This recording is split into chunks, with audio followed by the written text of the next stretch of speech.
તાપીમાં સાવરી ફળિયાને જોડતો કોઝવે ધોવાઈ ગયો। ડોલવણ તાલુકાના લોકોને ભારે હાલાકી પડી। પૂરના પાણીથી કોઝવે ધોવાઈ ગયો। કોઝવે સંપૂર્ણપણે ધોવાયો છે, છતાં તંત્ર નિંદ્રાધીન છે। લોકલ ખાડીમાં દર ચોમાસે અહીં પૂરના પાણીથી કોઝવે પાણીમાં ગરકાવ થતો હોય ઊંચો પુલ બનાવવાની સ્થાનિકોની માંગ છે। ડાંગ જિલ્લાના ભેંસકાથરી ગામને અડીને આવેલું છે ડોલવણ તાલુકાનું આ કેલવણ ગામ। તાપીના ડોલવણ તાલુકાના કેલવણ ગામે એક કોઝવે જે દર ચોમાસે ધોવાઈ જતો હોય છે। તંત્ર દ્વારા આ કોઝવે પર દર વર્ષે મરામત કરવામાં આવતી હોય છે। જો કે દર ચોમાસે અહીં આવી સ્થિતિનું નિર્માણ થતું હોય છે, ત્યારે તંત્ર અહીં જાણે બેફિકર હોય તેવું દેખાઈ રહ્યું છે। કેલવણના સાવરી ફળિયા તરફ જતો આ કોઝવે છે, જ્યાં હાલ બાઇક ચાલકોને પણ અહીં કોઝવે પરથી પસાર થવામાં તકલીફ પડતી હોય છે।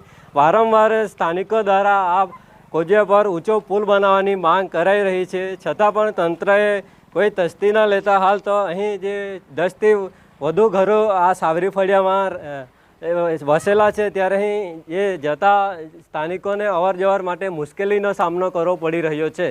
હેમંત ગામિત, ન્યૂઝ 18 ગુજરાતી, તાપી।